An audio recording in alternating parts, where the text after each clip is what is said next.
Rakib Aziz, CEO of Green Carbon. Harjit Kang, CEO, Green Carbon.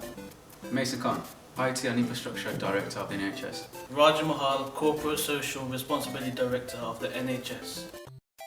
Hi, my name is Rakib Aziz. And I'm Harjit Kang, and we're both on Green Carbon, and we believe we have the solution to tackle the NHS's carbon footprint issue. Right. Our aim is to help reduce the global carbon footprint within the National Health Service. Now, we have devised a few ideas which we wish to discuss within this meeting based around making the NHS pay polite. Here's a fact for you. It is reported by the year 2020 the National Health Service carbon footprint will rise by 55% on the 1990 baseline of 15 metric tonnes CO2. How the global emissions affect the NHS. The NHS has a carbon footprint of 18 million tonnes of CO2 per year. This is composed of energy, which takes 22%, travel, 18%, and the biggest of all, taking up 60% is procurement. Despite an increase in efficiency, the NHS has increased its carbon footprint by 40% since 1990. Here on this graph, you can see here is our current date. The red line represents where we aim to take it within the next 5 years by reducing it by 5 to 10%, which we believe is realistic.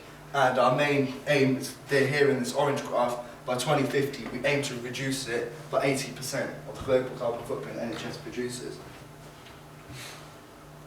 Right. There are also physical factors to consider alongside how not having an ICT solution affects the global carbon footprint within the health sector. As you know, cost is one of the main physical factors that are causing problems for the NHS. The NHS are falling short of money. In January 2013, the then Health Secretary Jeremy Hunt said the NHS should go paperless by 2018, saving them 4.4 billion. The current cost storing the patient records, this is the patient records just itself, totals up to 1 million each year. Reduction of cost is imperative. What is paper-light? Paper-light means minimal or no paper-based patient records. Patient data will be held electronically stored in a centralised database, which will only be accessible by certain professionals who work within the NHS, and that will be a direct access link. Paperlight is heavy on efficiency, but light on physical storage space. Cost and waste will also be reduced. For example, with the warehouse running costs, the energy wastage within the warehouse, which may be electricity, will be saved, and the travel of the courier costs of the files there and back will be beneficial, and overall patient care and file security. Right, here are some benefits of Paperlight. Simultaneous access can be provided to digital information by multiple users in a variety of locations. So certain staff can access the patient records in different parts of the NHS. As you know, the paper records are stored in storage, so staff have to retrieve these patient records from the storage itself. So if the NHS was to go paperless, search time to find documents and records will be reduced. The speed of response will also be immediate due to the direct access of the centralised database. Duplication will also be eliminated, as sometimes files can go missing, so the files will only be put once into the centralised database. Records will also be protected from unauthorised alteration, tampering or deletion. Other benefits of Paperlight. Audit trails will be able to track the documents and records and actions taken on them if someone has access to them who doesn't have the privileges to do this. But with our security features in place, this is most likely not going to happen. Disaster recovery can be improved throughout regular backups, EDRMS. The one benefit this has over the warehouse is that if there was a fire in the warehouse and all files were lost, you would never be able to retrieve those files. With EDRMS, it's all there on a centralised database with the security features which will prevent anything going wrong. Right, now here's our solution to your problem. Our solution is having an EDRMS. This is an electronic document and records management system. It is an automated software application designed to facilitate the creation, management, and use of storage and disposal of physical and digital documents and records in an integrated way. On the EDRMS itself, users may create more documents and records in digital form and collaborate on documents within the system. EDRMS will be integrated within the whole of the NHS. So for example, the patient from London who is used to going to London hospitals would expect just London hospitals to have its information. But if he can travel to Bristol with EDRMS, all on centralised database, all of his files will be there and instant. And this will be beneficial in an accident, for example, in a matter of life or death, where a patient is brought into A&E and the hospital will be able to have all his patient records and instance, which will hopefully save his life. As I've said before, cost is one of the main physical factors of the NHS. So our aim is to reduce these costs. So the costs associated with the creation and storage of physical documents will decrease. And within our solution, we have also considered one of the main factors we're doing this is the Data Protection Act for each patient. Each patient will have their own folder full of their own files. So no one else will be able to look into their files and have a look at their own personal issues. Thank you for listening. Thank you for listening, and we are open to any questions.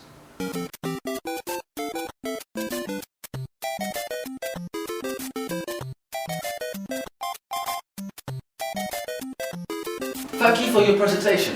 We have a few questions for you. Yep. Yeah, thank you for the opportunity for letting us come in today. Okay, first question is, what do you exactly mean by energy saving? Well, when we consider energy saving, we look at all different factors of Paperlite.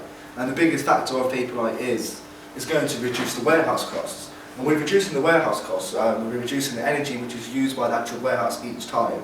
And we're also reducing the travel costs, and that will be not just the travel for the staff to the warehouse, it's also the courier service of the actual files being taken from the actual hospitals or the GPs and stored in these major warehouses. If there was no warehouses, we will be just looking at a reduction of 15% just there on energy saving, which will reduce NHS's carbon footprint.